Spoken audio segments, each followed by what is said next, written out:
Ya, oke. Puji Bapak Yahweh.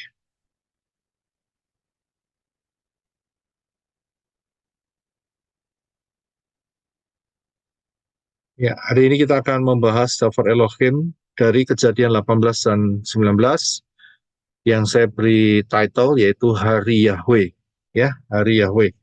Kita akan melihat uh, kebenaran yang luar biasa di dalam pembahasan Daftar Elohim ini.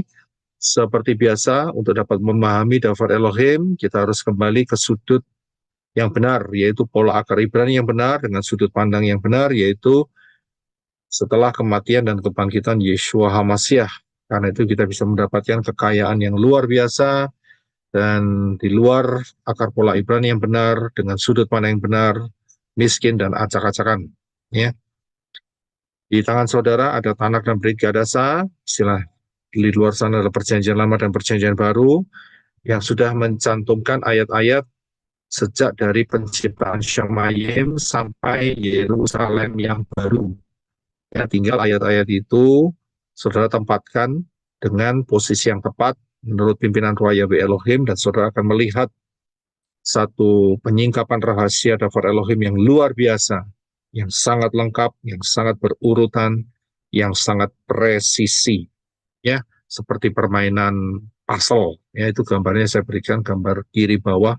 Kalau saudara belum tahu permainan puzzle, jadi potongan kecil-kecil dijadiin satu seperti itu. Dan time travel pengajaran ini yaitu pengajaran untuk melengkapi saudara dan kita semua untuk menggali Daftar Elohim dan memahami case by case, kasus per kasus, ya, membongkar semua roh-roh jahat dalam jenis apapun juga yang bersembunyi menguasai manusia supaya saudara dan saya sebagai manusia-manusia Elohim hidup berkemenangan sampai kita terangkat saat peristiwa rapture. Ya, penting sekali. Misi utama kitab suci adalah penyelamatan manusia yang jatuh dalam dosa, itu adalah awalnya, dan kemudian ditingkatkan dari kemuliaan menuju kemuliaan. 2 Timotius 3, 16, 17, semua firman yang diilhamkan Elohim itu berguna untuk mengajar, memberi teguran, memperbaiki kesalahan, mendidik dalam kebenaran, supaya apa? Supaya manusia Elohim menjadi sempurna, diperlengkapi untuk melakukan setiap perbuatan baik. Ya, jadi sangat penting satu proses mulai dari keselamatan dan kemudian ditingkatkan dari kemuliaan menuju kemuliaan. Ya, ini penting sekali. Itulah misi utama kitab suci. Dan saya berikan 7 navigasi Daftar Elohim, 7 fase, ini buatan saya sendiri, sehingga kita bisa dapat memahami di fase mana kita sedang belajar. Kita sedang belajar di fase yang ketiga. Dan kita masih dalam kitab Kejadian. Dalam kitab Kejadian ini kita banyak belajar untuk mengetahui mengapa kita berada di bumi yang seperti model sekarang ini. Dan juga kita juga belajar bagaimana Bapa Yahweh membenahi bumi, kemudian mengetahui permulaan peradaban manusia. Ya, ini yang nomor 3 ini. Dan juga nomor 4 yang lebih spesifik yaitu mengetahui asal-usul umat pilihan Bapa Yahweh, yaitu bangsa Israel. Ya, jadi kita sedang berada di nomor 3 dan nomor 4. Specifically ke arah nomor 4 lebih banyak. Pahami juga bahwa Bapak Yahweh adalah mastermind, ya, adalah pengarang, author daripada kitab Kejadian. Sedangkan Moshe dia hanya ditugasi untuk menulis, jadi didikte. Jadi Bapak Yahweh yang mengucapkan, Moshe yang menulis, ya, sehingga terbentuklah kitab Kejadian yang ada di dalam tangan saudara dan saya sekarang ini, kitab Bereshit, ya, kitab Kejadian. Nah, puji Bapak Yahweh. Hari ini kita masuk mengenai topik yaitu Hari Yahweh, ya, Hari Yahweh. Dan hari ini kita masuk di time travel session yang ke-16 di Kejadian 18 dan 19. Ya, kita akan baca terlebih dahulu ya beberapa ayat, memang cukup banyak tetapi akan sangat luar biasa sekali. Kita akan lihat dulu di dalam Kejadian atau Bereshit pasal 18 ayat 1 sampai yang ke-10 terlebih dahulu. Silakan Brother Enoch. Kejadian 18 ayat 1. Yahweh menampakkan diri kepadanya di antara pohon-pohon tarbantin di Mamre, dan Abraham sedang duduk di pintu kemah pada waktu cuaca panas terik. 2. Ia mengangkat wajahnya dan melihat, tampaklah 3 orang sedang berdiri di hadapannya. Ia berlari dari pintu kemahnya menyongsong mereka dan sujud ke tanah. 3, ia berkata, Tuanku, jikalau boleh aku mendapatkan kemurahan-Mu, jangan kiranya berlalu dari hamba-Mu ini. 4, biarlah kiranya dibawakan air untuk mencuci kakimu dan beristirahatlah di bawah pohon ini. 5, aku akan membawa sepotong roti supaya tuan-tuan segar kembali. Sesudah itu silakan melanjutkan perjalanan setelah singgah kepada hamba-Mu ini. Dan mereka menjawab, lakukanlah seperti yang kau katakan.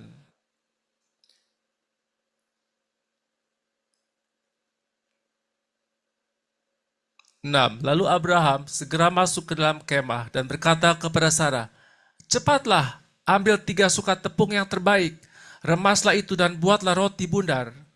7. Lalu berlari Abraham menuju kawanan lembunya dan mengambil seekor anak lembu yang baik dan empuk dagingnya, menyerahkannya kepada seorang muda dan segeralah ia mengolahnya. 8. Ia mengambil mentega, susu, dan anak lembu yang telah diolah itu. Ia menghidangkannya di hadapan mereka dan ia berdiri di dekat mereka di bawah pohon itu, lalu mereka pun makan. 9. Mereka bertanya kepadanya, di manakah Sarah istrimu? Dan ia menjawab, di sana di dalam kemah. 10. Dia berkata, aku akan kembali lagi kepadamu tahun depan pada saat seperti ini, dan istrimu Sarah akan mempunyai seorang anak laki-laki. Sarah mendengarkan hal itu di pintu kemah di belakangnya. Iya, kasih.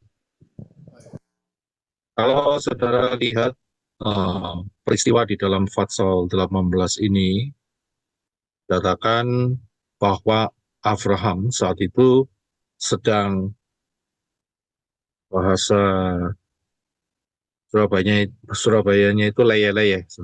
Leye-leye tau ya. Leye-leye itu siapa yang dari Surabaya? Santai-santai, Pak. Ya, Nyantai-nyantai. nyantai begitu ya. Ya, jadi lagi lesehan begitu ya.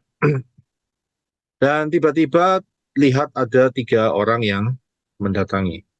Ya, kita sudah lihat ya dari ayat pertama sampai yang ke-10 kita sudah bisa membacanya. Pertanyaannya saya langsung saja ya.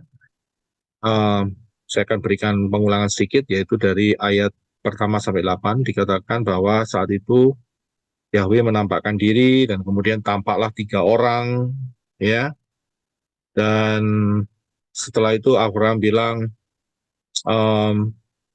dia bilang supaya mereka itu bisa beristirahat di bawah pohon itu juga. Dan dia cuci kakinya, dia bawa air, dia cuci kakinya, ya, ayat 4 dikatakan, biarlah kiranya dibawa air untuk mencuci kakimu, ya. Jadi cuci kaki, kita ini satu tradisi yang sudah cukup lama, karena kita harus tahu bahwa mereka orang berjalan di sana itu, mereka kena debu, ya, kena sepatu mereka, kasut mereka itu nggak seperti hari ini. Ya, hari ini saudara pakai sepatu yang tertutup. Saat itu hari itu tidak ada kaos kaki kelihatannya, ya. Jadi mereka pakai kasut ya, teknologi ya saat itulah, ya. Jadi saudara bisa bayangkan sendiri kayak sandal jepit begitu, saudara ya. Nah, jadi mereka harus dicuci kakinya. Jadi kakinya dicuci dan kemudian Abraham berkata, aku akan bawa sepotong roti, ya, supaya tuan-tuan ini bisa segar kembali, ya, bisa segar kembali. Dan kita harus paham bahwa saat itu Abraham juga hanya kedatangan 3 orang tamu begitu saja, saudara ya, 3 orang manusia, 3 orang tamu ya, kedatangan seperti itu. Dan kemudian segera setelah itu Abraham langsung segera pergi ke Sarah dan dia bilang ambil 3 sukat tepung yang terbaik, ya, bikin roti, ya. Kemudian bukan cuma di situ saja, saudara. Dia pergi ke dia punya peternakan dan dia ambil seekor anak lembu yang baik dan empuk dagingnya, ya. Dan kemudian diserahkan kepada hambanya, ayo olah seenak mungkin, ya. Bukan cuma sampai di situ, saudara. Dia ambil mentega, dia ambil susu, ya, dan kemudian dia hidangkan itu semua. Ya, dia hidangkan semua dan dia berdiri di dekat mereka. Ya, dan mereka pun makan. Mereka makan, saudara. Jadi 3 orang ini makan, saudara. Ya, makan. Saudara lihat, saya awali dulu dengan ayat 8, yaitu dikatakan bahwa ia berdiri di dekat mereka, berarti Abraham berdiri di dekat mereka, sedangkan mereka makan. Saudara lihat, ini posisi apa, saudara? Posisi apa? Hamba, Pak. Hamba dan hamba. Ya, Hamba. ini namanya posisi melayani. Ya, ya, posisi Sudah, Pak. melayani. Gimana? Sudah. Maaf, sudah mulai jelas. Ya, Oke. jadi ini posisi melayani. Jadi Abraham nggak ikut nimbrung makan sama mereka, enggak, saudara. Ya. Jadi ini adalah posisi melayani. Apapun yang mereka inginkan, mereka butuhkan, mereka butuh air misalnya, mereka si Abraham sudah dekat dengan mereka dan segera. Ya, ini namanya ministry, melayani, ya melayani tamu yang saat itu. Dan dikatakan bahwa mereka pun makan, ya mereka makan. Nah, pertanyaannya adalah, kalau sudah lihat, dengan analogi yang di ayat 1-8 tadi, apa bedanya dengan Yeshua HaMashiach? Apa bedanya?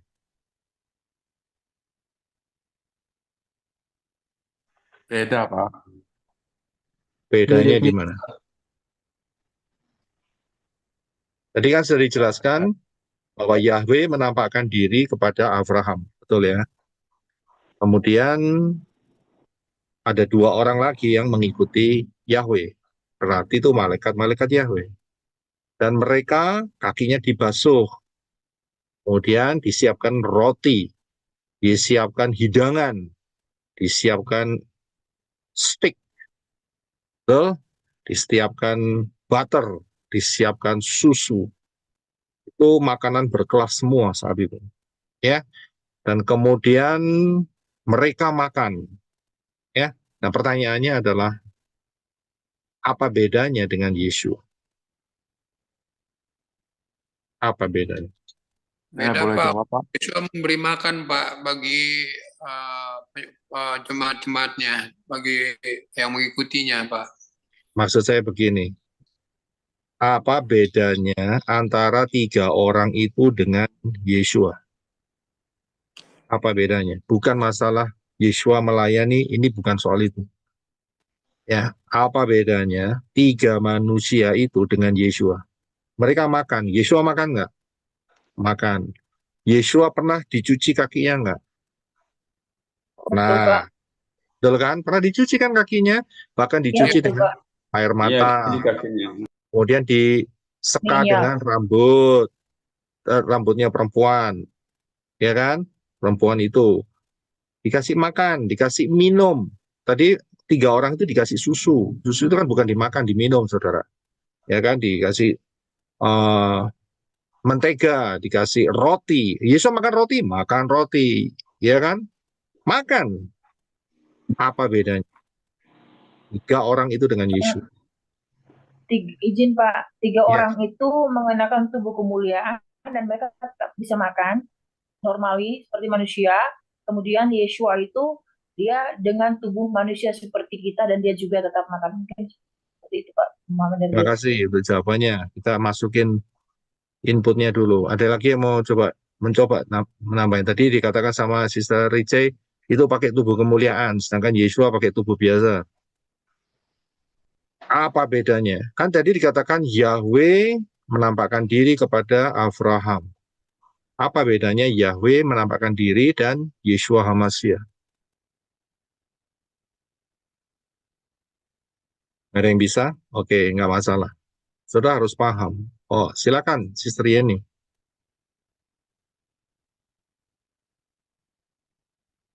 Shalom, Sister Yeni. Saya lihat angkat tangan. Mic-nya bisa dibuka.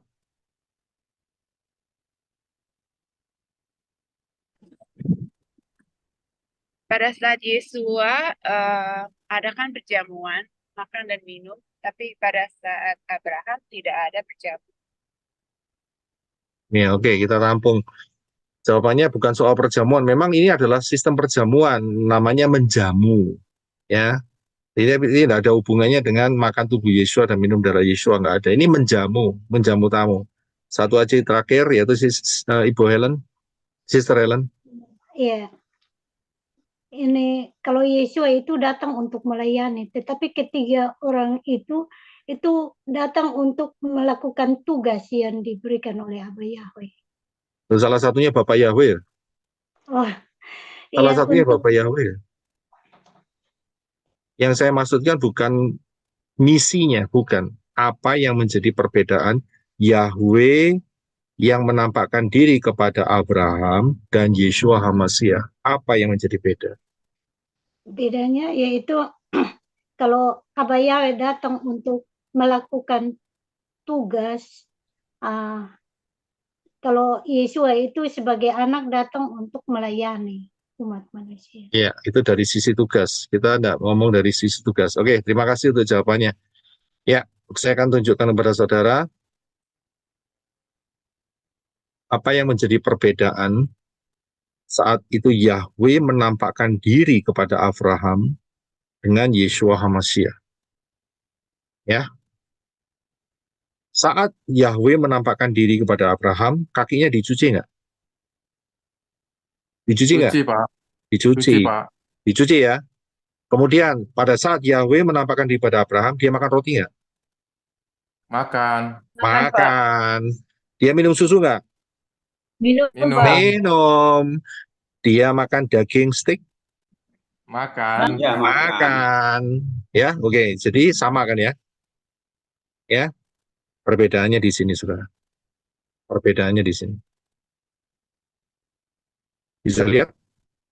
Pada saat Yahweh menampakkan diri itu, dia tidak ada darah. Sedangkan Yeshua HaMashiach punya darah, karena dia melalui proses manusia, sedangkan Yahweh yang menampakkan diri kepada Abraham, dia hanya menampakkan diri saja, begitu saja. Tapi secara fisik dia bisa disentuh. Saya bisa lihat, ini bukan tubuh kemuliaan.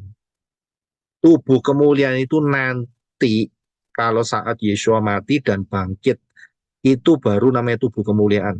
Tubuh kemuliaan itu adalah satu kombinasi antara tubuh roh dengan ada sisa-sisa tubuh fisik. Itu namanya tubuh kemuliaan. Sedangkan di dalam proses penampakan diri di dalam Kejadian 18 ini, itu proses langsung dari Bapak Yahweh dan malaikat-malaikat menampakkan diri sebagai manusia. Saya bisa lihat? Bisa paham di sini? Jadi ini bukan tubuh kemuliaan. Ini proses penampakan diri. Masuk ke dalam dimensi. Tapi saudara harus paham. Ya, ini adalah kemampuan teknologi ya alam malaikat. Ya, yang bisa masuk ke dunia fisik. Tapi ingat, tujuan di sini itu bukan untuk seperti yang ada di dalam Kejadian pasal 6. Di dalam Kejadian pasal 6, malaikat-malaikat yang jatuh, dia menjadi manusia. Serupa, menggunakan tubuh manusia untuk mengawini perempuan-perempuan, menghamili, dan dihasilkan yaitu Nephilim. Ya, dihasilkan raksasa-raksasa. Sudah bisa lihat? Kemampuan di sini ya bukan seperti yang ada di dalam Kejadian pasal 6. Dan dari sini kita bisa melihat bahwa malaikat itu bentuknya seperti manusia. Malaikat itu tidak bersayap. Malaikat itu seperti saudara dan saya. Tidak bersayap. Sudah bisa lihat? Dipahami? Saya sudah pernah mengajarkan tentang makhluk-makhluk Syamayim. Saudara cari di pengajaran kitab Wahyu. Ya, saudara cek di sana makhluk-makhluk Syamayim, dan saya jelaskan di sana bahwa malaikat itu tidak bersayap. Inilah alasannya. Bisa lihat? Jadi saudara paham ya?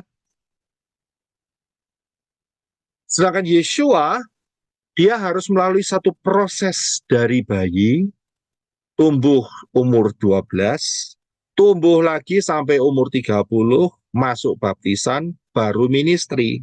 Sudah bisa lihat?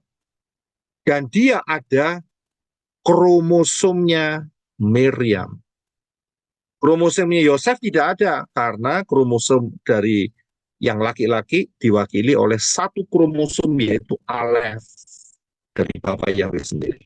Jadi kromosom Yeshua adalah 24. Sedangkan yang sebelah kiri tidak ada kromosom manusianya. Sudah bisa lihat? Beda kan? Tapi bisa makan? Ya bisa. Kenapa tidak? Sudah bisa lihat? Jadi saudara harus paham.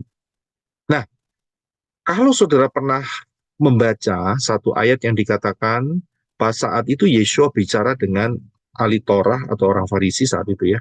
Dia mengatakan bahwa sebelum Abraham ada, aku ada. Saudara ingat nggak ayat itu? Ingat, Pak. Ya? Dan Yeshua mengatakan, dia bersuka cita melihat hari-hariku. Ingat ayat itu. Ya. Ingat, Pak. Nah, ini itu berbicara mengenai saat Yahweh menampakkan diri kepada Abraham. Ini, jadi posisinya ada di situ, saudara. Dan orang-orang Israel yang saat berhadapan dengan Yeshua, dikatakan bahwa mana mungkin umurmu belum 50, belum gocap, belum seket. Ya, mana mungkin umurmu belum 50. Kamu sudah bilang sebelum Abraham kamu sudah ada. Dia berkata, iya, sebelum Abraham aku sudah ada, dan dia bersuka cita melihat hari-hariku. Ini dia, peristiwa ini. Sudah bisa lihat? Wow. Ya, paham ya? Jadi saat saudara membaca nanti ayat itu merefer kepada ayat Yahweh menampakkan diri kepada Abraham. Nah, dari situ kita bisa lihat bahwa Yahweh dan Yeshua itu satu. Satu kan? Nggak terpisah. Iya kan? Yang berkata, sebelum Abraham aku ada. Dan bapakmu Abraham bersuka cita melihat hari-hariku. Ya, peristiwa ini, saudara. Ya, Abraham senang sekali dikunjungin. Ya, oke, kita paham ya. Jadi bedanya, Yeshua harus melalui proses ya manusiawi seperti saudara dan saya, mulai dari bayi, kemudian tumbuh jadi remaja, dewasa, dan seperti itulah. Saudara tahu ya, itu bedanya. Jadi saudara paham. Yang berikutnya, yaitu dalam Kejadian 16, ya, Kejadian 16. Kejadian 18, Pak. Mohon maaf. Kejadian 18, mulai ayat 16 ya. Terima kasih. Ya, tolong Brother Enoch untuk bisa mulai membaca. Terima kasih.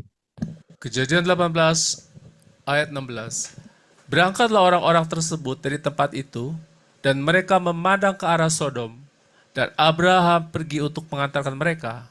17. Yahweh berfirman, apakah aku akan merahasiakan pada Abraham apa yang aku lakukan? 18. Bukankah sesungguhnya Abraham akan menjadi bangsa yang besar dan berkuasa, dan olehnya segala bangsa di bumi ini akan diberkati? 19. Sebab aku telah memilihnya, sehingga ia akan memerintahkan anak-anaknya dan keturunannya untuk memelihara ketetapan Yahweh, melakukan apa yang baik dan benar. Dengan jalan ini aku, Yahweh, akan memenuhi janjiku bagi Abraham. 20. Maka Yahweh berfirman, betapa banyaknya keluh kesah terhadap Sodom dan Gomora, dan dosa mereka memang sudah terlampau berat. 21. Aku akan turun dan melihat apakah benar mereka telah melakukan semuanya seperti keluh kesah orang yang masuk kepadaku. Jika tidak, maka aku pun mengetahuinya. Ya, terima kasih.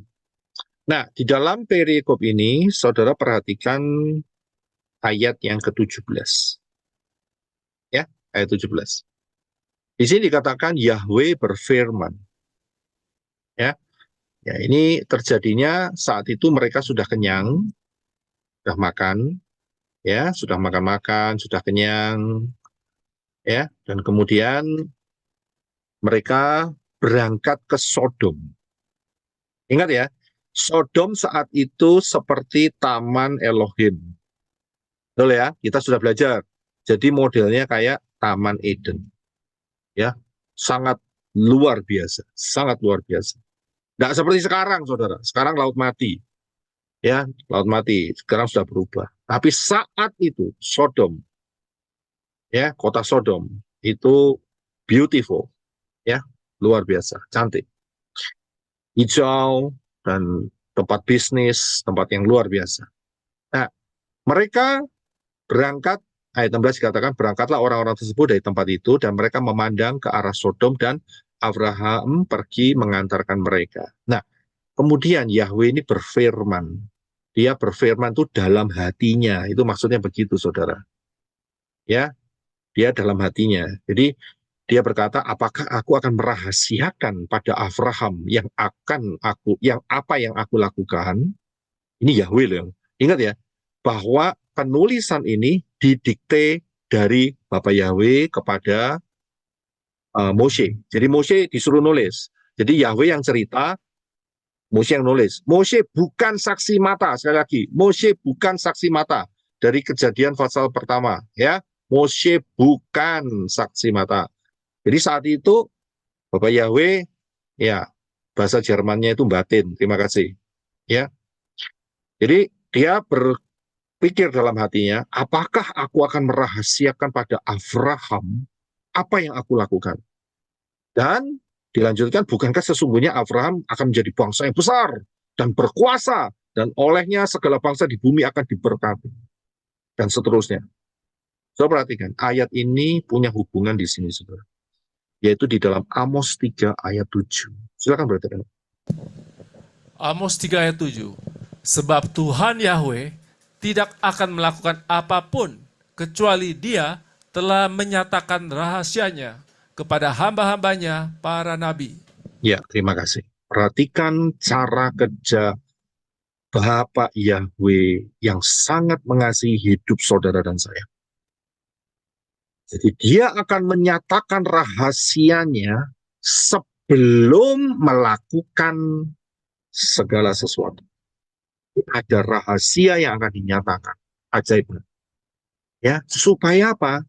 Tujuannya, ya, kira-kira untuk apa? Menurut saudara, kenapa Bapak Yahweh melakukan seperti ini? Dia sebelum melakukan, dia nyatakan dulu rahasianya. Supaya apa? Supaya siap, Pak. Ya, Supaya bertobat. Untuk melindungi, Pak. supaya saudara tidak kaget dan pingsan. Itu dia. Ngerti maksudnya? Ya, supaya saudara tidak terkejut, karena itu semua sudah dikasih tahu terlebih dahulu. Ayat ini punya banyak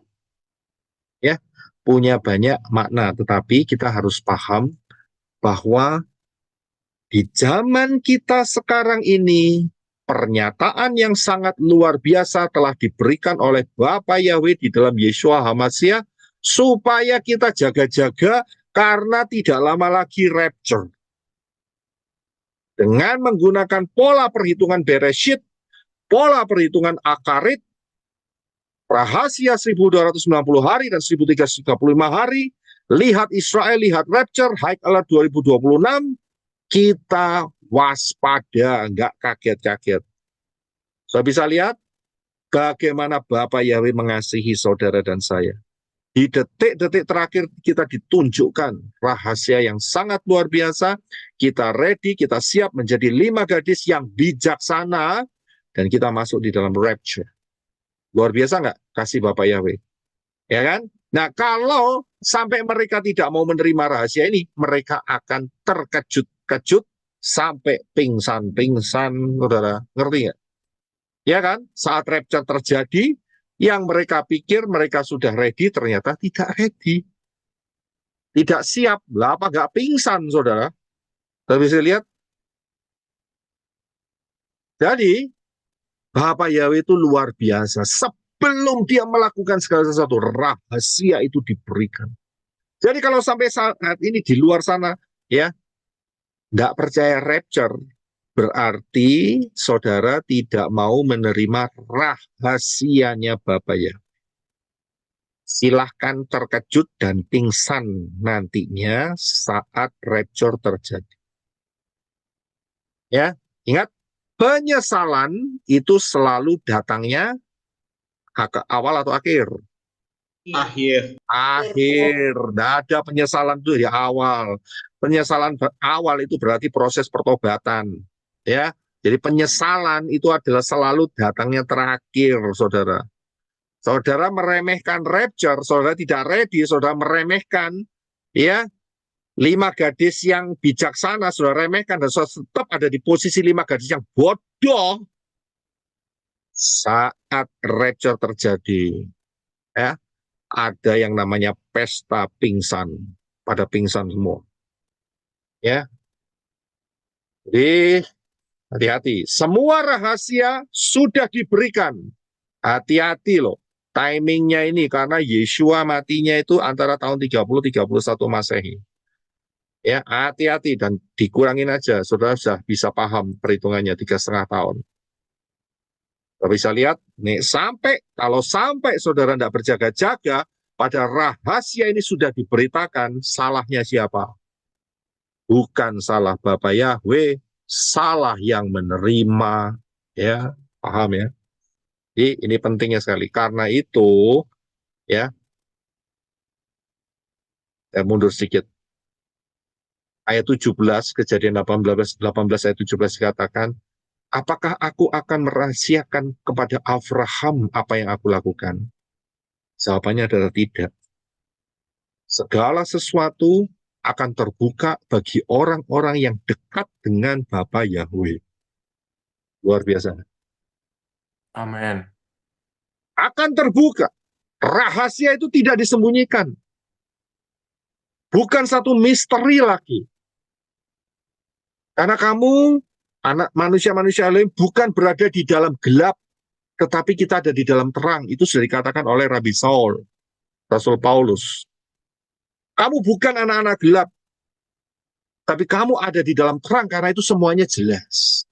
Jadi kalau sampai hari ini orang mengatakan tidak ada satu orang pun yang tahu masanya, ya, malaikat-malaikat tidak tahu, anak pun tidak tahu, berarti saudara yang mengatakan itu termasuk orang yang tinggal di dalam gelap.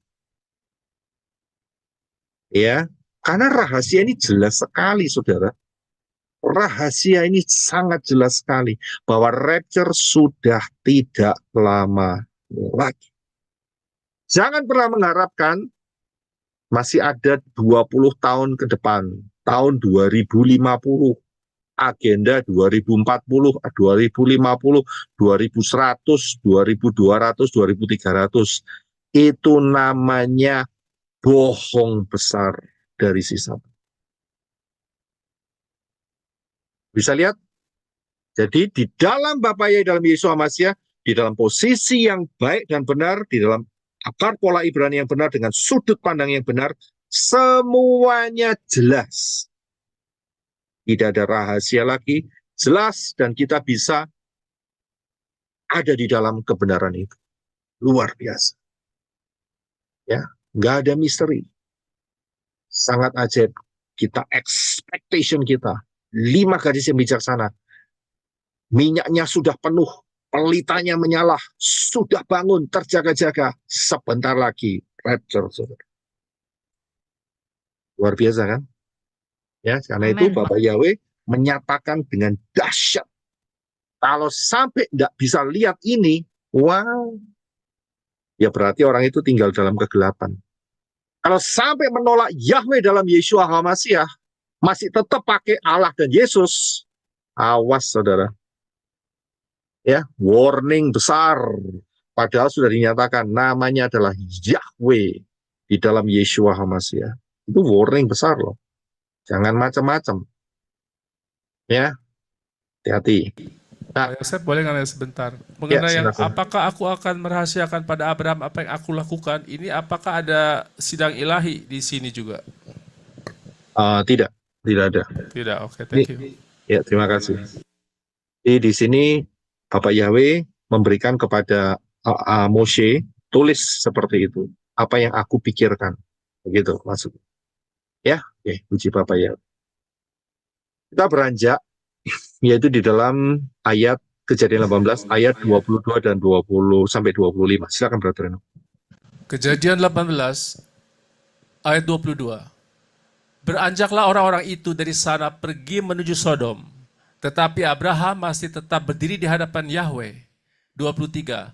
Lalu Abraham datang mendekat dan berkata, apakah engkau akan membinasakan orang benar bersama-sama dengan orang jahat? 24. Seandainya ada 50 orang benar di kota itu, apakah engkau akan membinasakan dan tidak mengampuni kota itu demi ke-50 orang benar yang ada di dalamnya? 25.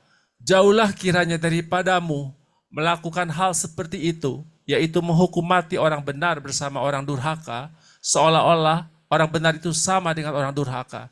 Jauhlah kiranya daripadamu masakan hakim seluruh bumi berlaku tidak adil. Ya, terima kasih. Saya perlihatkan sama saudara ayat-ayat yang akan saya tuju, yaitu ayat 23 dan 25. Ya, Abraham ngomong kepada Yahweh, ada di sebelahnya saat itu. Dia berkata, ya, jadi Yahweh sudah memberikan pernyataannya bahwa Sodom akan dihancurkan. Ya, Sodom akan dihancurkan. Dan Abraham meresponi. Abraham datang mendekat dan berkata, apakah engkau akan membinasakan orang benar bersama-sama dengan orang jahat? Siapa yang dimaksud Abraham dengan orang benar? Lot, Pak. Ya, Lot. kemarin kita sudah lihat di dalam kitab Kefa, kitab Petrus, dikatakan Lot itu orang benar. Menurut pandangan Abraham. Betul ya? Menurut pandangan Abraham. Kemudian, perhatikan ayat 25. Ya, ini adalah kelanjutan daripada apa yang Abraham katakan kepada Bapa Yahweh. Jauhlah kiranya daripadamu melakukan hal seperti itu, yaitu menghukum mati orang benar bersama orang durhaka, seolah-olah orang benar itu sama dengan orang durhaka. Jauhlah kiranya daripadamu masakan hakim seluruh bumi berlaku tidak adil. Saudara paham enggak apa yang dikatakan oleh Abraham? Apa pemahaman saudara? Sebelum saya lanjut. Menuntut Mohon belas keadilan. kasihan, Pak, pengampunan yang bagi yang benar, Pak, di muka bumi. Pengampunan, oke. Apalagi? Meinhard? Abraham sedang seperti merayut Bapak Yahweh, Pak, supaya ada belas kasihan dari Bapak Yahweh terhadap Sodom dan Gomora, dan terutama yang dipikirkan oleh Abraham adalah tentang ponaannya yaitu Lot, Pak. Ya, oke. Apalagi? Brody?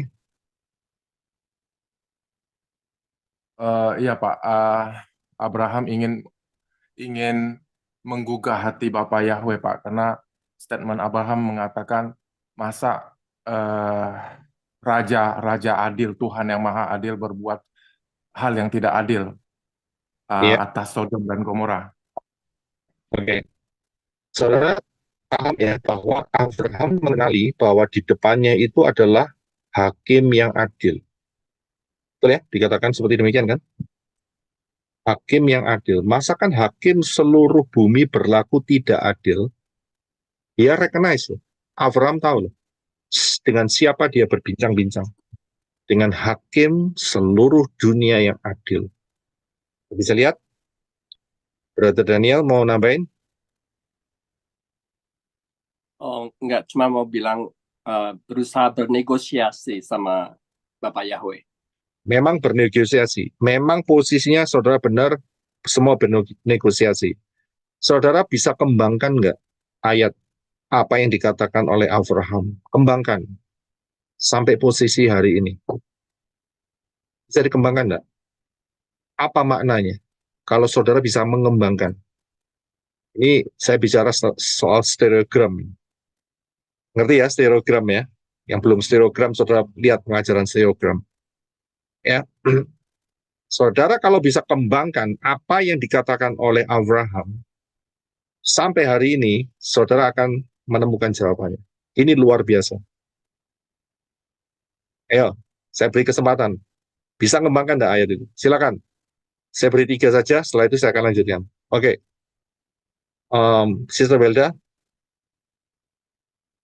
Ya, Pak. Eh, eh, pandangan saya mengatakan seperti ini bahwa apabila murka Bapak Yahweh itu terjadi pada kebanyakan orang begitu, pada satu wilayah begitu, tetapi bagi orang-orang yang benar eh, tidak masuk dalam murka Bapak Yahweh. Di situ Abraham meminta keadilan yang seperti itu karena dia Ya, dia paham bahwa Bapak Yahweh itu adalah adil. Jadi dia minta satu pemisahan antara yang benar dengan yang Bapak Yahweh murkai. Begitu, Pak. Terima ya. kasih, Pak. Terima kasih, saya tampung. Sister Julinda. Abraham sedang berusaha untuk mencegah murka Bapak Yahweh sehingga tidak terjadi kebinasaan buat kota Sodom dan Gomora. Demikian juga saat ini akan terjadi kemurkaan Bapak Yahweh, tetapi itu tidak akan menimpa anak-anak Bapak Yahweh atau orang-orang benar. Demikian. Oke, terima kasih. Terakhir, Bro Adi. Iya Pak, sama seperti yang tertulis, kalau kedatangan anak manusia itu seperti zamannya Nuh dan zamannya Lot, Pak. Kejadian Nuh dan kejadian Lot. Jadi ada pemisahan orang fasik dan orang benar. Dan oleh sebab itu juga, Bapak Yahweh pasti akan memberitahukan rahasianya Pak, kepada orang-orang yang mengasihi dia, kepada orang-orang yang dekat sama dia. Karena bicara keselamatan dan bicara hidup kekal itu agar bisa dinyatakan kepada anak-anaknya, Pak. Demikian. Ya, terima kasih untuk semua jawabannya. Saudara cek dengan jawaban saya. Saudara tahu organ ini? Saudara tahu ya? Saya yakin saudara pasti tahu namanya murka Yahweh. Murka Yahweh itu adalah di masa 3,5 tahun yang kedua putaran Shemitah, yaitu adalah masa 666. Kita baca 2 ayat, Wahyu 6 ayat 16 dan Wahyu 16 ayat 1. Silakan Brother Reno. Wahyu 6 ayat 16. Lalu mereka berkata kepada gunung-gunung dan batu-batu itu, runtuhlah ke atas kami dan sembunyikanlah kami dari wajah dia yang duduk di atas tata itu dan dari murka anak domba. Wahyu 16 ayat 1. Dan aku mendengar suatu suara nyaring dari tempat kudus berkata kepada ketujuh malaikat itu, pergilah dan tumpahkanlah cawan-cawan murka Elohim ke bumi. Ya, terima kasih. Saya bisa lihat? Kita sudah tahu hari ini tahun 2024, Juli tanggal 20. Ya, tanggal 19, 20, 21, 20 setelahnya. Dan di depan kita tidak lama lagi ada masa 666, 3,5 tahun yang kedua di dalam putaran Shemitah. Dan masa yang 3,5 tahun yang kedua putaran Shemitah ini dikatakan bahwa inilah masa murka anak domba, murka Elohim, dan ditumpahkanlah cawan-cawan murka Elohim ke bumi. Kalau kita sandingkan dengan apa yang dikatakan oleh Abraham, apa berkata, apakah engkau akan membinasakan orang benar bersama-sama dengan orang jahat? Jauhlah kiranya daripadamu melakukan hal seperti itu, yaitu menghukum mati orang benar bersama dengan orang durhaka, seolah-olah orang benar itu sama dengan orang durhaka. Kita bisa lihat. Kalau pencurahan murka itu dijatuhkan, dan di situ ada orang benar dan orang durhaka, maka hakim seluruh bumi tidak adil. Kita bisa lihat. Tidak adil. Yang adil bagaimana? Yang adil adalah pandangan Abraham. Yaitu orang benar itu tidak bisa dibinasakan atau dimurkai dengan orang-orang fasik, orang-orang jahat. Dan sangat jelas dikatakan di dalam 1 Tesalonika 5 ayat 9, sebab Elohim tidak menempatkan kita ke dalam murka, melainkan ke dalam pemeliharaan keselamatan melalui Tuhan kita, Yeshua HaMasiah. Kalau saudara punya pengertian dan pengajaran yang menyatakan akan dimurnikan, dibersihkan, disucikan di dalam masa anti Hamasiah, berarti saudara adalah orang-orang jahat, orang-orang fasik yang dimurkai oleh anak domba.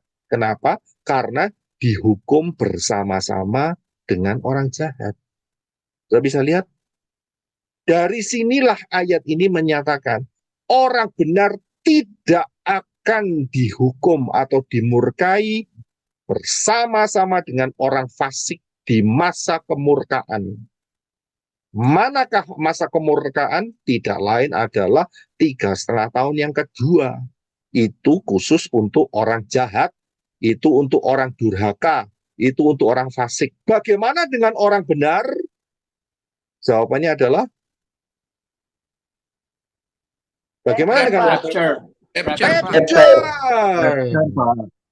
Rapture, saudara. Orang benar di dalam Yeshua HaMasiah, rapture. Perhatikan 1 Tesalonika 5 ayat 9. Sebab Elohim tidak menempatkan kita ke dalam murka, melainkan ke dalam pemeliharaan keselamatan. Melalui siapa? Tuhan kita, Yeshua HaMasiah. Jadi kalau sampai ada pengajaran yang mengatakan akan dibersihkan, disucikan, tidak ada rapture, masuk ke 666, berarti orang yang punya pengertian itu orang jahat, orang fasik, orang durhaka. Apapun statusnya. Saya bisa paham?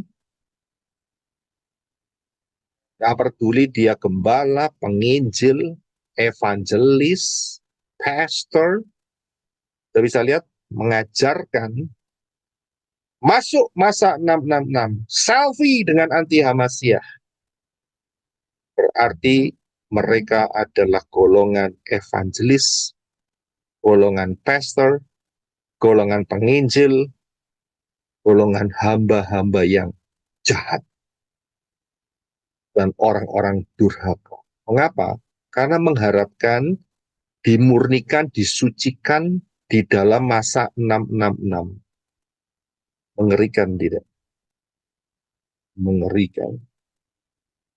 Bapak Yahweh memberikan rahasia ini sangat jelas untuk saudara dan saya. Ya, manusia-manusia Elohim di dalam pelayanan menorah, anugerah Bapak Yahweh.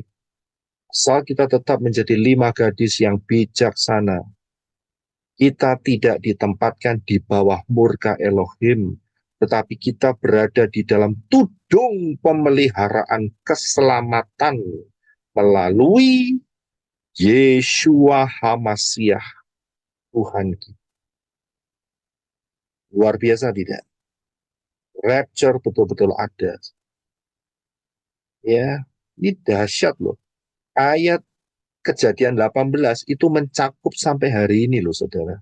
Karena itu kan saya katakan, saudara coba kembangkan sampai hari ini. Kita bisa lihat kedalamannya, stereogram. Bisa lihat kedalaman ayat, luar biasa nggak Bapak Yahweh kita? Sangat mengasihi saudara dan saya. Kedahsyatannya luar biasa. Menyelamatkan kita melalui Yeshua HaMasiah. Dan kita bukan subjek untuk dimurkai. Bukan titik untuk dimurkai. Tapi kita akan di-rapture. Men, tapi ingat. Ya, saudara harus milih yang atau berada di posisi 5 gadis yang bijaksana. Ya, selalu ingat ini. Karena ada 5 gadis yang bodoh. Sama-sama punya pelita, sama-sama punya minyak, tapi nggak cukup. Itu bedanya, saudara. Yang satu punya ekstra kecukupan minyak. Nah, itu dia bedanya. Sama-sama tidur, sama-sama bangun, sama-sama menunggu sosok yang sama, yaitu Yeshua HaMashiach. Tapi lihat, yang bodoh padam apinya pelan-pelan. Yang bijaksana berkobar-kobar senantiasa sampai masuk di dalam rapture. Tapi lihat, kedahsyatan, keindahannya, rahasia Bapa Yahweh. Ya, luar biasa. Kemudian, selanjutnya, ya, jadi paham ya? Baik, kita akan lihat selanjutnya. Itu ayat yang ke-26, ya, 26 terus sampai ke bawah. Silakan Brother Enoch untuk membacanya, mulai. Silakan. Oke, Elijah. Kejadian 18 ayat 26. Yahweh berfirman, bila aku mendapati di Sodom 50 orang benar di tengah-tengah kota itu, maka aku akan mengampuni seluruh tempat itu demi mereka. 27. Lalu Abraham menjawab dan berkata, sesungguhnya aku telah lancang berbicara kepada Tuhan, padahal aku hanyalah debu dan abu. 28. Seandainya kurang 5 orang dari 50 orang benar itu, apakah engkau akan membinasakan seluruh kota karena 5 orang itu? Dia menjawab, aku tidak akan membinasakannya apabila aku mendapati 45 orang benar di sana. 29. Dan ia berkata lagi, seandainya di sana didapati 40 orang benar, dia berfirman, aku tidak akan melakukannya oleh karena ke-40 orang benar itu. 30. Dia berkata, janganlah kiranya Tuhan murka kalau aku berkata, bagaimana seandainya di sana didapati 30 orang benar? Dia berfirman, aku tidak akan melakukannya apabila aku mendapati 30 orang benar di sana. 31. Dan ia berkata, sesungguhnya aku telah lancang berbicara kepada Tuhan. Bagaimana seandainya di sana didapati 20 orang benar? Dia berfirman, aku tidak akan membinasakannya demi ke-20 orang benar itu. 32. Ia berkata, janganlah kiranya Tuhan murka kalau aku berkata sekali ini saja. Seandainya di sana didapati 10 orang benar. Dia menjawab, aku tidak akan membinasakannya oleh karena ke-10 orang benar itu. 33. Setelah dia selesai berbicara kepada Abraham, pergilah Yahweh dan Abraham kembali ke tempat tinggalnya. Ya, terima kasih. Saudara tahu apa yang dilakukan oleh Abraham kali ini? Negosiasi, Pak. Negosiasi, Pak. Negosiasi, jelas. Negosiasi untuk apa? Orang benar itu, Pak. Keselamatan Sodom. Nah, orang benar.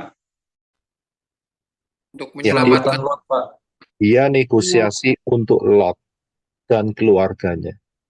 Ya, dia negosiasi. Nah, negosiasi inilah yang kita bisa lihat, inilah yang disebut sebagai intercessory prayer. Doa syafaat. Ya, berdoa untuk kebutuhan orang lain, saudara, famili, anak orang tua, suami, istri, ya, teman, supaya Elohim bekerja yang mendatangkan benefit untuk orang itu.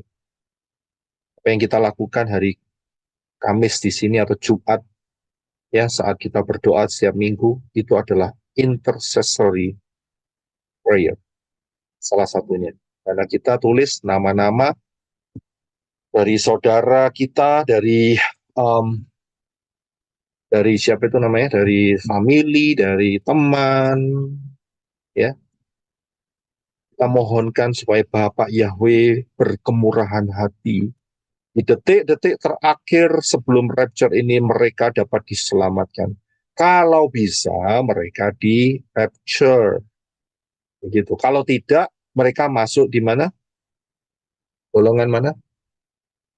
Underground, Pak. Anti Amasya, Pak. Meterai 5, selamat di Meterai Iya, 5. masuk di golongan meterai kelima. Tuh.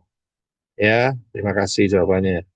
Jadi paham ya, siapa tahu nggak lolos rapture, ya masuk di yang akhirnya dapat daun palem dan jubah putih. Ya, pilih mana, jubah putih atau daun palem? Itu khotbah saya. Ya, jadi apa yang kita lakukan itu seperti Abraham. Jadi dia coba menawar, melunakkan hati Yahweh. Bagaimana? 50, waduh mikir-mikir, 45, mikir-mikir, 30, 20, 10. Ya, saudara, ya jangan tawar-tawaran dengan orang keturunannya Abraham. Gak menang, saudara. Ya, bisnisnya pinter banget itu. Ditawar loh, ya. Bapak Yahweh aja ditawar, saudara. Sangat luar biasa. Itu hanya guyonannya saja, ya. Ya, jadi dalam hal ini Abraham memang dia mengasihi Lot, ya, dan di pandangan Abraham Lot itu orang benar. Masa satu kota segitu gede nih, ya kan, segitu besarnya Lot, masa nggak ada 10 orang nih? Kalau dia pikir-pikir, misalnya Lot sama istrinya udah 2, kemudian mereka punya anak 3 saja, ya, dan kemudian punya mantu 3, ya kan? Dan kemudian siapa tahu dia punya cucu 1, sudah 10 atau cucunya 2. Ya, cucunya 2 at least. 10 sudahan. Masa nggak ada segitu? Ya ternyata kita tahu sejarahnya, saudara. Kita tahu kondisinya. Ada enggak? Ya enggak ada. Kita bisa lihat. Nah, oke. Jadi kita lihat ini dari sisi Bapak Yahweh berbincang-bincang dengan Abraham, berkomunikasi. Ya, dan setelah itu Bapak Yahweh meninggalkan. Karena jangan sampai dia turun menjadi 3 atau 2. Wah, bubar ceritanya nanti. Ya, jadi Bapak Yahweh meninggalkan Abraham. Nah, sekarang kita lihat di sisi satunya, ya, yaitu 2 malaikat yang diutus oleh Bapak Yahweh untuk pergi ke Sodom, melihat, dan ternyata menyelamatkan Lot. Ya, kita masuk di sisi satunya. Tadi di sisi Abraham, sekarang Abraham lihat dari jauh, ya, dari jauh sekali lembah Yordan yang sangat subur itu dia lihat, dan kemudian sekarang 2 malaikat, yang satu adalah Bapak Yahweh, jelas. Tadi sudah lihat kan, Bapak Yahweh meninggalkan Abraham. Ya, nah sekarang 2 ini ya jelas bukan Bapak Yahweh, ini adalah malaikat-malaikat Yahweh, begitu ya. Nah ini kita akan lihat dari sisi di mana 2 malaikat ini mengunjungi Lot. Ya, silakan Brother Enoch. Kejadian 19 ayat 1 sampai 3. Kejadian 19 ayat 1. Kedua malaikat itu datang ke Sodom pada waktu petang. Lot sedang duduk di pintu gerbang Sodom. Lot melihat, lalu bangunlah ia untuk menyongsong mereka, dan ia bersujud ke tanah. 2, ia berkata, "Mari tuan-tuan, silakan singgah ke rumah hambamu ini, dan bermalamlah, dan basuhlah kakimu. Waktu bangun pagi-pagi tuan-tuan dapat melanjutkan perjalanan tuan-tuan." Mereka menjawab, "Tidak, karena kami akan bermalam di tanah lapang." 3, namun ia sangat mendesak mereka, maka singgahlah mereka kepadanya dan masuk ke dalam rumahnya. Dan ia menghidangkan jamuan bagi mereka dan membakar roti tanpa ragi, lalu mereka makan. Ya, terima kasih. Kita akan lihat. Apa perbedaan Abraham dengan Lot? Apa perbedaan Abraham dengan Lot? Tidak menyembah, Pak. Lot tidak menyembah, Pak. Oh, menyembah. Sujud toh. Membasuh kaki, Pak. Abraham taat, Pak. Lot tidak. Abraham taat, Lot tidak. Brother Daniel, apa bedanya Abraham saat dikunjungi dengan Lot dikunjungi? Lot makan bersama-sama dengan para malaikat itu. Duduk bersama, tidak melayani. Sama, tidak melayani. Oke. Terima kasih, Sister Julinda. Abraham selain membasuh kaki Bapak Yahweh dan kedua malaikat itu, Abraham juga menjamu mereka dengan yang terbaik, yaitu anak domba yang empuk, kemudian dengan susu dan mentega, sedangkan Lot hanya menghidangkan roti tanpa ragi. Demikian, Pak. Oke, terima kasih. Kita tampung semua, Brother Yedit ya. Lot tidak membasuh kaki malaikatnya, Pak. Membasuh kaki, oke. Terima kasih. Pak Mahlon terakhir. Pak Mahlon silakan. Buka mic-nya, Pak. Iya, Pak. Orientasi Lot dengan Abraham beda. Lot itu orientasinya kayak lebih kepada dunia, sedangkan Abraham kepada Bapa Yahweh. Semua Iya. bergantung kepada Bapa Yahweh. Oke, ya. Terima kasih untuk semua jawabannya. Kita tampung. Kita tahu ya, Lot ditemui di mana? Pintu gerbang. Kemarin saudara saya sudah kasih pengertian mengenai pintu gerbang, bukan? Berarti Lot ini menjadi pembesar. Ya, saya sudah bahas mengenai pintu gerbang. Lihat yang materi kemarin. Ya, Lot duduk di pintu gerbang itu maksudnya apa? Ya, jadi Lot itu jadi pembesar. Kalau sudah jadi pembesar, dia kaya tidak? Kaya. Kaya. Dia berada tidak? Pasti berada. Lawang posisi duduk kok jadi pembesar kok, ya kan? Pejabat, Pak. Ya, bukan pejabat lagi, dia jadi politikus. Nah, ya kan? Kalau zaman sekarang itu kan namanya politikus. Poli itu banyak, tikus itu tetap tikus. Jadi kalau saudara lihat yang di atas-atas sono, ya, itu adalah banyak tikus-tikus. Ya, duduknya di mana? Duduknya ada di DPR.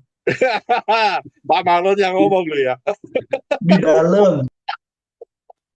Itu namanya politikus. Poli itu kan banyak kan. Kalau mono kan satu. Politikus. Jadi itu pada tikus-tikus semua, saudara. Pengerat semua itu. Pengerat apa? Ya, saudara ngerti. Pengerat duit rakyat. Ya kan? Ya, Betul jadi sekali, betul. jadi saudara tahu ya.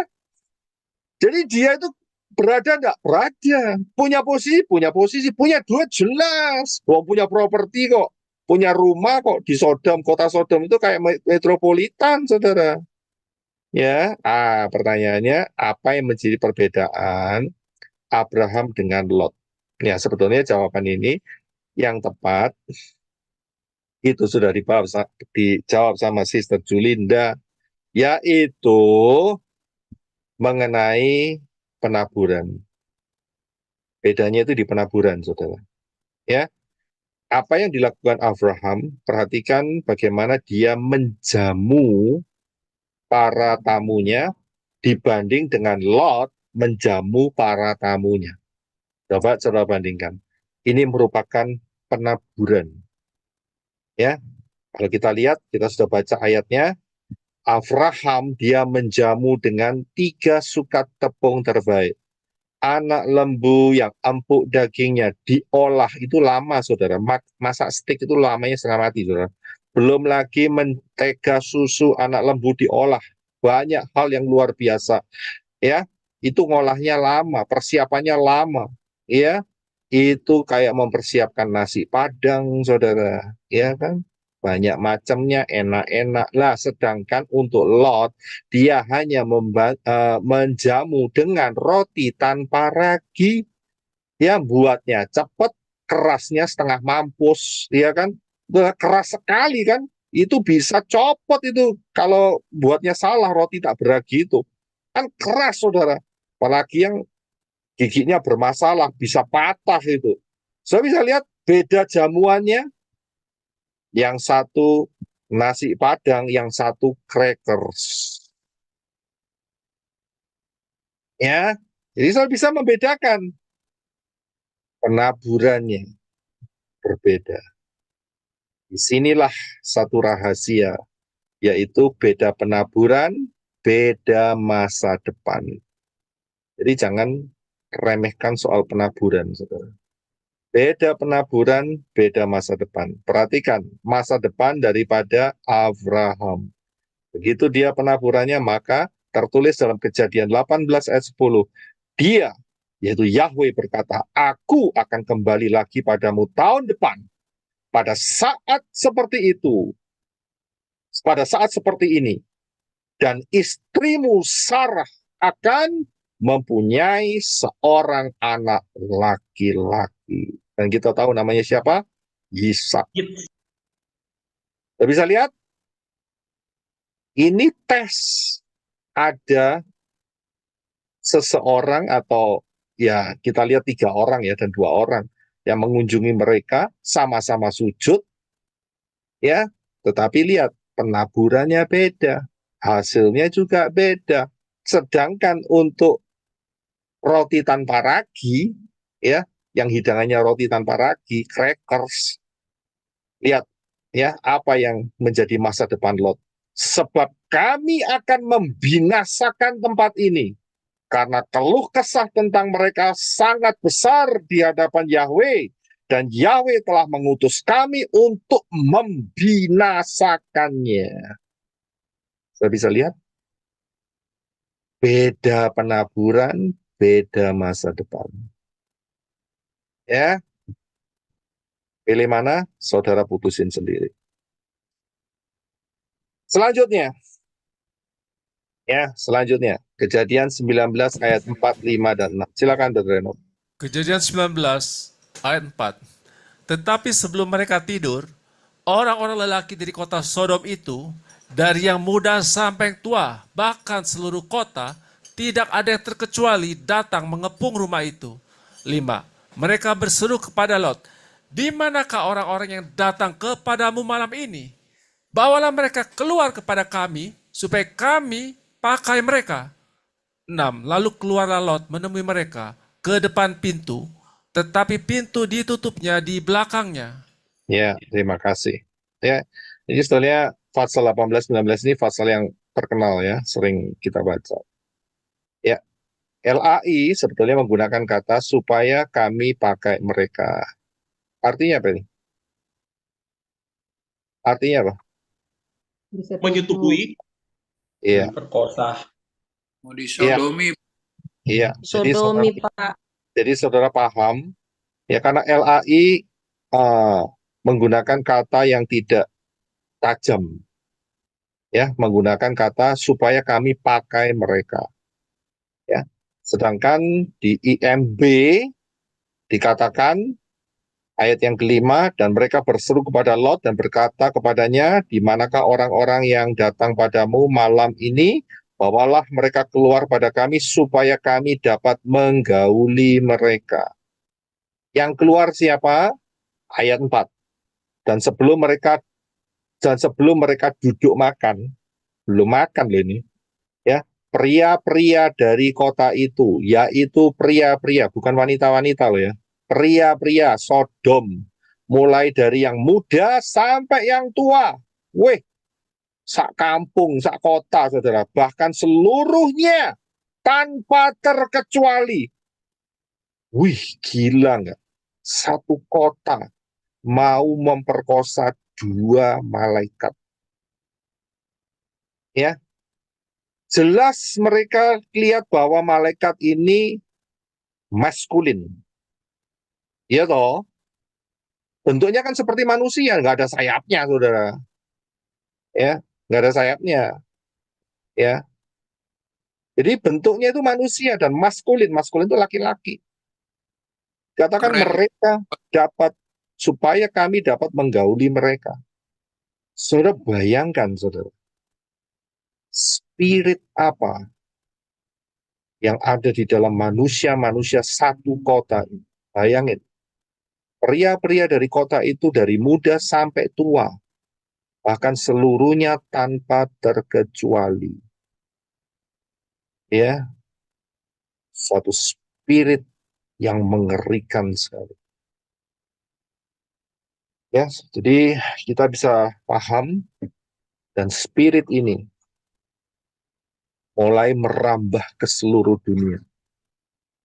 Beberapa hari yang lalu kalau nggak salah saya mendengar dari mahkamahnya Korea Selatan sudah menyetujui ketok palu, ya, sudah diizinkan ya untuk bisa dikawinkan laki dengan laki, perempuan dengan perempuan. Ya. Satu persatu negara-negara berjatuhan. Saya bisa lihat bagaimana mengerikannya, dan juga ini merupakan indikator bahwa kita sudah sangat mendekati rapture. Ya, sudah sangat mendekati rapture. Perhatikan baik-baik dalam kehidupan saudara. Jangan sampai terkena spirit ini. Bagi yang terkena spirit ini bagaimana? Saya katakan, Bapa Yahweh di dalam Yeshua HaMasiah mengasihi saudara. Tetapi dia membenci dosamu. Saudara harus paham. Dia rindu supaya saudara bertobat. Kembali kepada Bapa Yahweh di dalam Yeshua HaMasiah, di dalam rencananya yang baik dan sempurna. Tidak ada manusia tengah, saudara. Ya, setengah ini, setengah itu, tidak ada. Yang ada adalah pada mulanya Elohim menciptakan laki-laki dan perempuan. Jelas. Ya, sangat-sangat jelas. Bagi saudara yang terjebak di dalam spirit ini, saya berikan kabar baiknya. Yeshua HaMasiah dengan darahnya yang masih tetap hidup sampai hari ini, dan kromosomnya 24, sanggup melepaskan saudara dari spirit ini dan sanggup merestorasi kehidupanmu. Walaupun saudara mungkin sudah pernah mengambil keputusan untuk menjadi transgender, lakukan operasi dan sebagainya. Bapa Yahweh dalam Yeshua HaMasiah sanggup melakukannya untuk memulihkan. Memang kerusakan ada terjadi dalam tubuh fisik saudara, tetapi Bapa Yahweh tetap bisa menyelamatkan saudara. Asal saudara mau keluar dari komunitasmu, keluar dari kebiasaanmu, kembalilah kepada Bapa Yahweh dalam Yeshua HaMasiah. Tidak ada yang terlalu sulit untuk dia. Karena di DNA-mu, bagaimanapun juga, ada kode. Kodenya adalah 10565. YHWH. 10565. 10565 itu adalah JHWH, yaitu Yahweh. Kalau saudara masih rindu untuk bisa kembali masuk Syamayim, masuk sorga, saudara harus kembali dalam posisi yang betul-betul benar. Kembali kepada Elohim yang benar yang menciptakan manusia, yaitu Yahweh. Dia akan memberikan jalan keluar, dia akan memberikan kekuatan asal saudara mau. Jangan terus berteman, berkomunikasi, ya, terus di arena yang sama. Keluar, jauhi, tinggalkan. Ingat, sorga itu, Syamayim itu, kekekalan di dalam Syamayim lebih berharga dari apa yang menjadi kenyamanan saudara di dunia ini. Karena dunia ini sudah dipastikan akan dibinasakan dan pasti akan habis dengan api. Ingat, keselamatan kekal itu lebih penting daripada kebinasaan kekal yang mengerikan. Pilihlah keselamatan sebelum pintu keselamatan, anugerah keselamatan tertutup kembali. Siapapun saudara, saya tidak kenal saudara, inilah puji Bapa Yahweh. Mengapa Bapa Yahweh punya rencana dengan menggunakan internet ini, dengan menggunakan Zoom ini. Saya tidak berkontak komunikasi dengan saudara secara fisik, kopi darat dan sebagainya, tetapi melalui media ini, Bapa Yahweh boleh menjangkau saudara dimanapun saudara berada. Dalam kitab Yesaya dikatakan, walau dosamu merah, ya, seperti kirmisi, akan tetapi Bapa Yahweh sanggup membuatnya putih bersih. Sanggup. Jangan kecil hati. Ada jalan keluar. Ada jalan keluar. Jangan berpikir tidak ada jalan keluar. Hanya setan yang selalu mempromosikan tidak ada jalan keluar. Selagi hari ini belum ada rapture belum terjadi, masih ada kesempatan untuk pertobatan. Segera ambil putusan, segera ambil tindakan, melepaskan, meninggalkan itu semua, masuk di dalam baptisan yang benar, di dalam nama Yahweh, dalam nama Yeshua HaMasiah dan Ruah Yahweh Elohim, belajar daftar Elohim, bersekutu dengan manusia-manusia Elohim yang takut akan Bapa Yahweh, masuk dalam rencana keselamatan. Jangan sampai tertimpa murka. yaitu masa 666. Kalau saudara masih mengasihi jiwa roh saudara, keluar dari belenggu.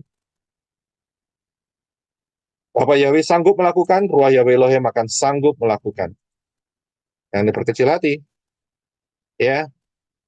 Dan kalau saudara mendengar hal ini, yang tidak terkena spirit ini, jangan cari tahu untuk mendalami spirit ini. Jangan mau terjebak. Ya, berbahaya sekali. Jadi paham. Kemudian kita lanjutkan. Ayat 7 sampai 12. Silakan Bapak. Kejadian 19 ayat 7.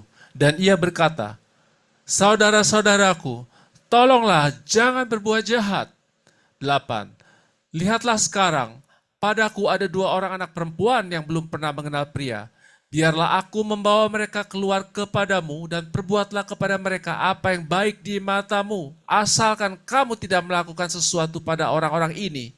Karena dalam hal ini mereka datang untuk berlindung di dalam rumahku. 19. Tetapi mereka berteriak, mundurlah. Dan mereka berkata, orang ini datang sebagai orang asing, tetapi mau menjadi hakim atas kita. Sekarang kami akan berbuat jahat kepada engkau lebih daripada terhadap mereka. Lalu mereka dengan kasar mendorong Lot, dan mereka mendobrak pintu itu.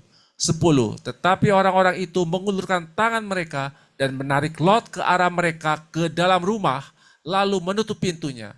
11. Dan mereka membutakan orang-orang yang berada di depan pintu rumah itu, dari yang kecil sampai yang besar, sehingga mereka tidak melihat pintu itu.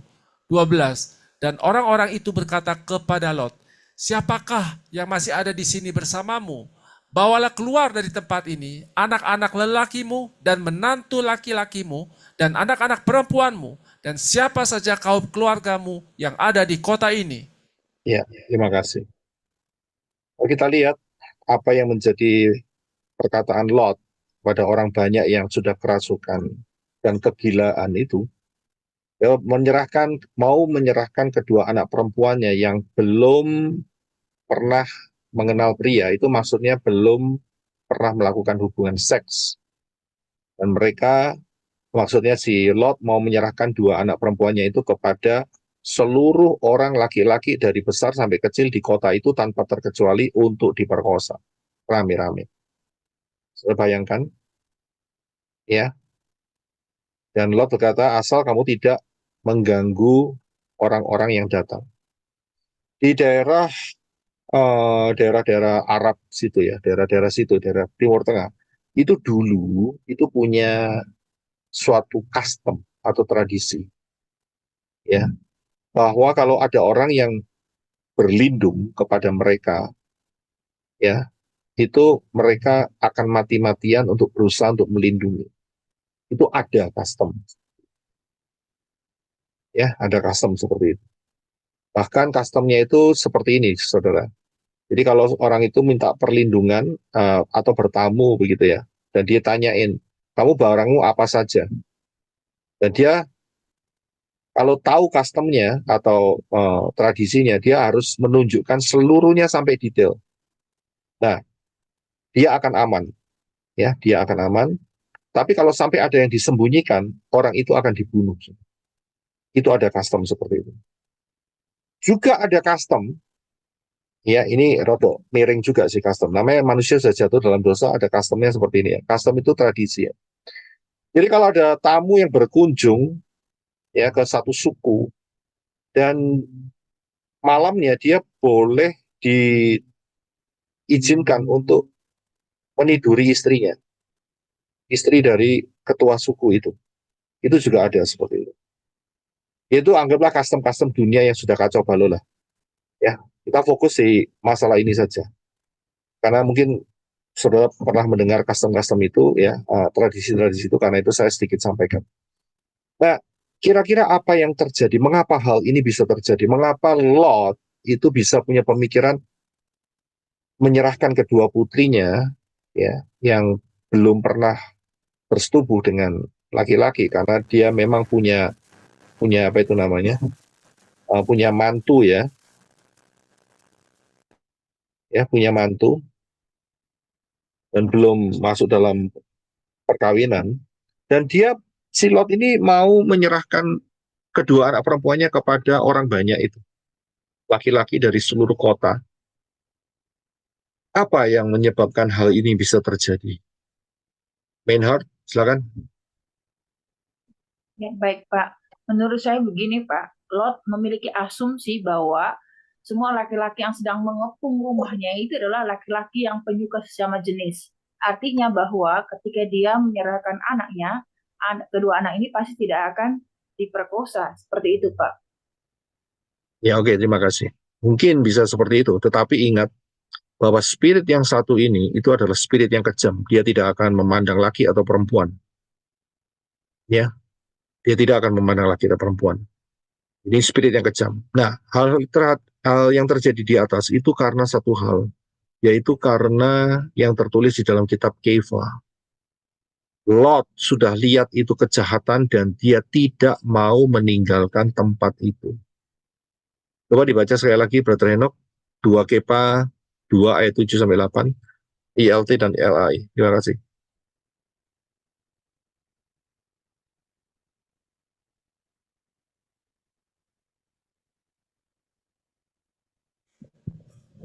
Dua Kepa Petrus pasal 2 ayat 7 versi LT3. Bahkan dia telah melepaskan Lot, orang benar yang tertindas oleh tingkah laku dalam rangsangan badani orang-orang fasik. 8.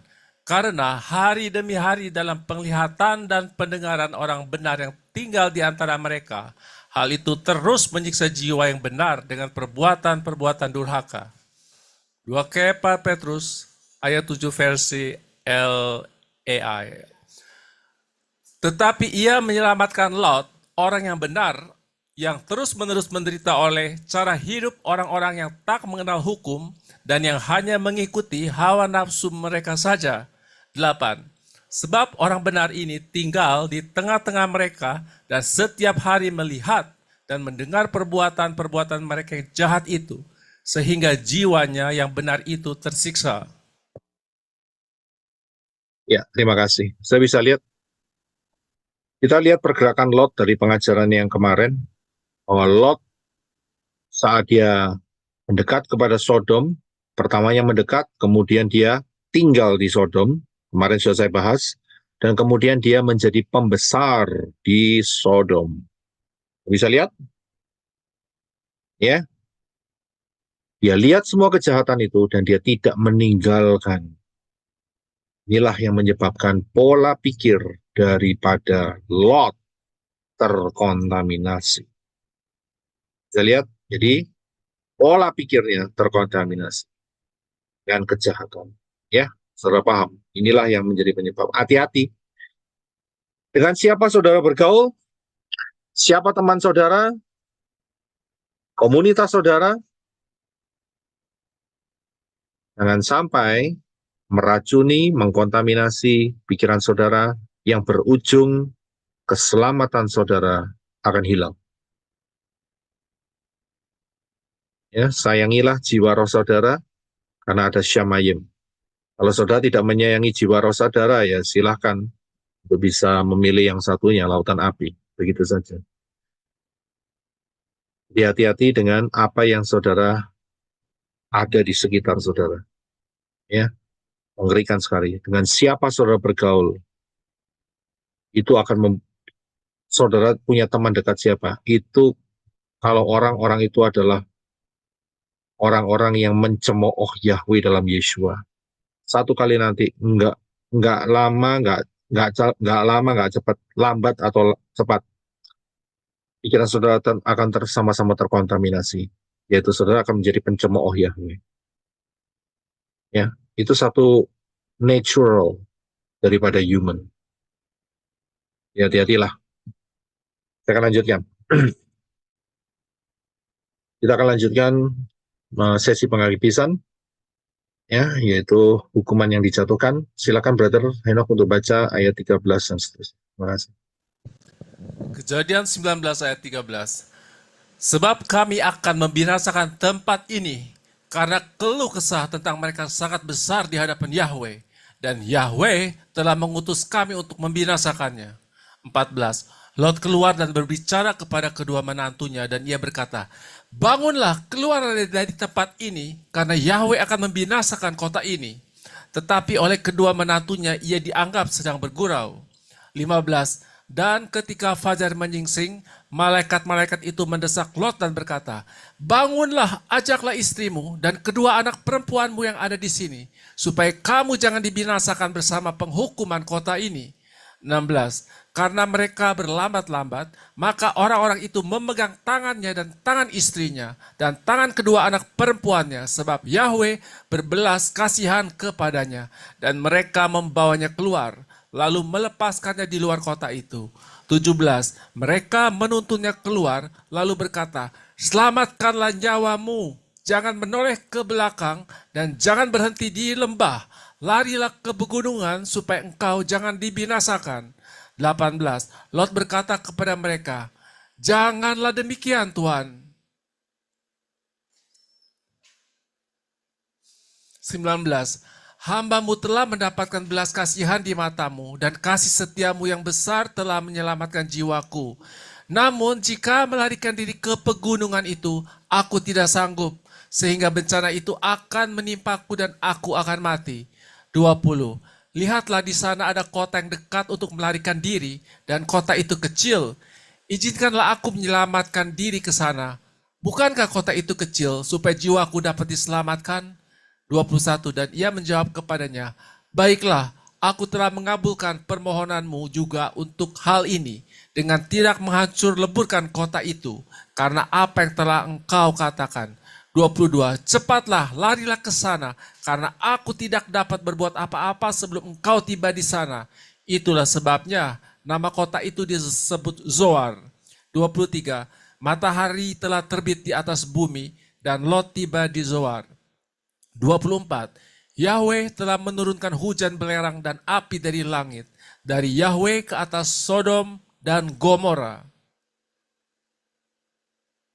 25. Dia menghancur leburkan kota-kota itu dan dataran-dataran sekitarnya dan semua yang berdiam di kota-kota itu dan hasil dari tanah itu. 26. Istri Lot menoleh ke belakang dan ia menjadi tiang garam. 27. Pagi-pagi sekali Abraham bangun dan pergi ke tempat ia pernah berdiri di hadapan Yahweh. 28. Ia memandang ke arah Sodom dan Gomora dan ke arah tanah datar di sekitarnya. Dan ia melihat, tampaklah asap dari negeri itu membubung ke atas seperti asap dari dapur peleburan. 29. Ketika Elohim membinasakan kota-kota di dataran itu, Elohim mengingat Abraham, dan dia mengeluarkan Lot dari kebinasaan saat penghancuran kota-kota tempat Lot tinggal itu. 30. Keluarlah Lot dari Zoar, dan ia menetap di daerah pegunungan. Kedua anak perempuannya juga bersamanya. Karena takut tinggal di Zoar, maka ia tinggal di dalam sebuah gua bersama kedua anaknya. Ya, terima kasih. Kita bisa lihat ya, mereka dipaksa keluar, dan kemudian saat mereka keluar, ternyata istri Lot menoleh ke belakang dan ia menjadi tiang garam. Ya, begitu dia noleh, karena malaikat-malaikat Yahweh mengatakan kamu tidak boleh menoleh ke belakang. Sedangkan pagi-pagi Abraham bangun dan pergi ke tempat ia berdiri di hadapan Yahweh. Dia kembali ke tempat saat dia bernegosiasi dengan Yahweh. Dan Abraham memandang ke arah Sodom dan Gomora. Loh, kok dia nggak jadi tiang garam, saudara? Mengapa ini bisa terjadi?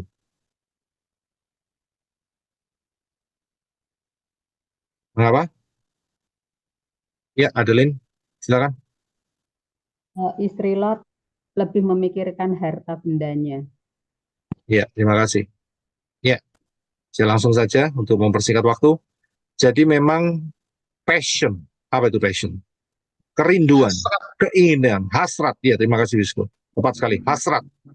Keinginannya, fokusnya, matanya, pengharapannya, itu ada di Sodom.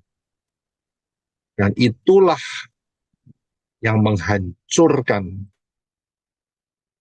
istri Lot, sehingga dia menjadi tiang garam. Abraham sendiri kan tidak kepingin sama Sodom. Sudah bisa lihat apa yang Abraham ingini. Kita sudah lihat kan ayatnya, yaitu di dalam Ibrani. Dia mencari kota yang dibangun fondasinya oleh Elohim Yahweh. Nah, beda kan? Ya kan? Istri Lot lihat, waduh aku kehilangan ini, kehilangan itu. Memang ada yang ngomong katanya beberapa anaknya kan masih ketinggalan. Ya boleh-boleh saja. Ya boleh-boleh saja. Tapi ingat, hatimu di mana? Yesus mengatakan, di mana hartamu, di mana? Gimana itu ayatnya? Di mana hartamu berada, Iya. di situ hatimu. Ya, disitulah. Di mana hartamu berada, di situ hatimu. Cek hati saudara di mana. Matius 6 ayat 21, Pak. Ya, silakan bisa dibaca sekalian. Sekalian nemu. Matius 6 ayat 21. Demikian firman Yahweh, karena di tempat hartamu berada, di situ juga hatimu berada. Amin. Ya, terima kasih. Sudah bisa lihat, cek saudara masing-masing, ya hati saudara di mana. Saya nggak bisa ngecek hati saudara, ya kan, nggak mungkin. Lah bisa membelah dada ceritanya, ya kan, bisa mati semua. Coba cek saudara, hati saudara, posisinya di mana. Posisi itu bukan posisi secara organ, bukan ya. Pandangan saudara, passion saudara, kerinduan saudara, hasrat saudara, ini sudah dekat rapture, di mana posisimu? Ya, Di bawah Yahweh, Pak. apa yang saudara pikirkan, apa yang saudara rindukan, apa yang saudara fokuskan, itu maksud saya, itu hati saudara di mana. Abraham memandang Sodom Gomora nggak apa-apa, dia nggak jadi tiang garam, ya kan? Padahal kan malaikat Yahweh berkata jangan noleh ke belakang, noleh ke belakang lihat mana, lihat Sodom. Lah sedangkan Abraham sendiri lihat Sodom dan Gomora, nggak apa-apa itu. Ya karena memang hatinya nggak di sana, saudara. Ya, jadi kita paham kenal ini. Kemudian Lot diselamatkan bukan karena dia orang benar, melainkan, ya sekali lagi, Lot diselamatkan bukan karena dia orang benar, melainkan apa? Melainkan karena Elohim mengingat Abraham.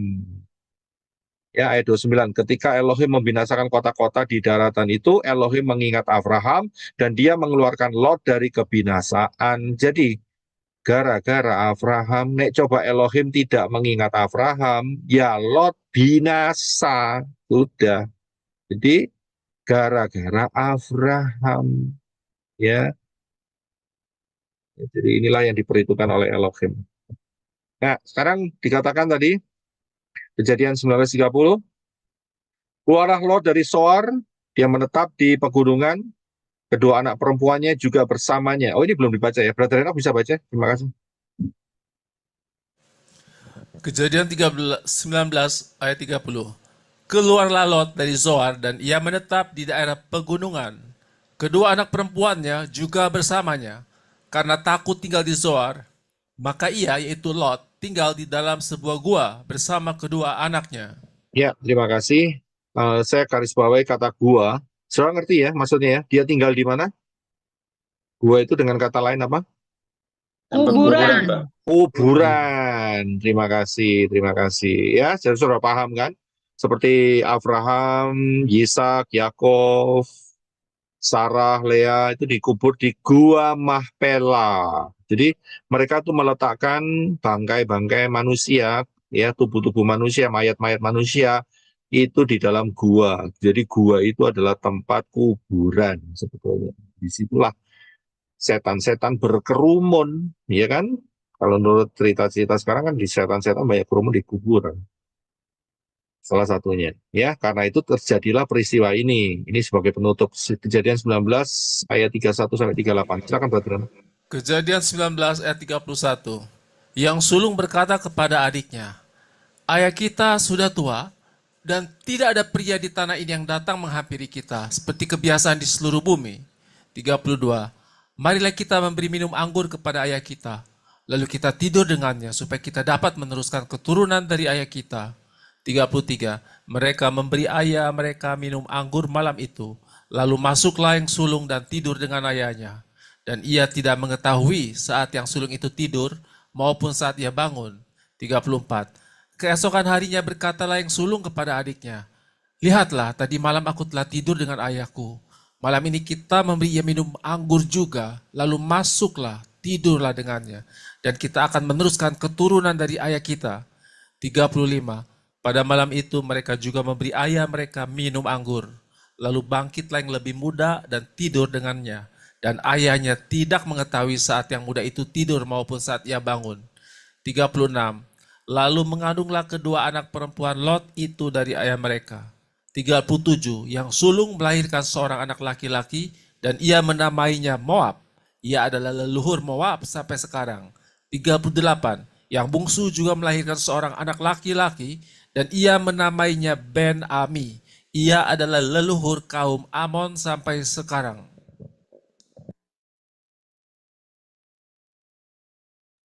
Ya, terima kasih. Jadi saya bisa lihat mengapa hal ini bisa terjadi. Mengapa hal ini bisa terjadi? Karena satu hal lagi, transfer spirit. Nah, bapaknya gitu ya sudah nurun. Keluarganya, orang tuanya, bapak ibunya tidak ambil keputusan untuk keluar dari komunitas, maka itu transfer kepada anak-anaknya. Ya, sama. Jadi transfer spirit itu nyata. Jadi hati-hati, kalau saudara tidak mau kepingin dapat transfer spirit, keluar dari komunitas jahat saudara. Keluar. Tinggalkan teman-teman yang mempunyai spirit-spirit yang jahat.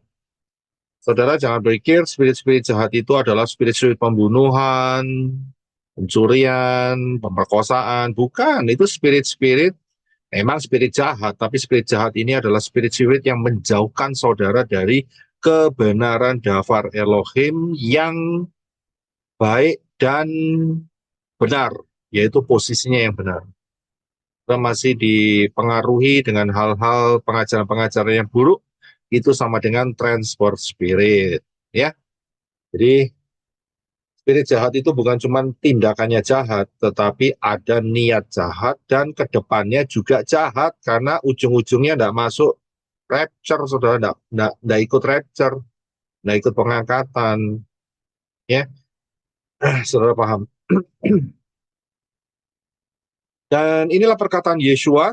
Yeshua mengatakan, ya, sama seperti anak manusia, zaman anak manusia, itulah juga zaman Lot, di mana mereka tidak sadar, mereka tetap makan, minum, beli, menjual, menanam, membangun, ya, dan mereka tidak sadar bahwa waktunya sudah habis. Persis seperti hari ini, banyak orang yang tidak sadar. Ini kemarin kita sudah baca ya ayat ini. Kita bisa baca sendiri. Lukas 17, 28-30. Jadi hari-hari ini persis seperti ini. Dan kalau kita lihat di satu ayat dalam Yoel 2, 30-31, yang mengenai tema kita adalah Hari Yahweh. Hari Yahweh itu apa?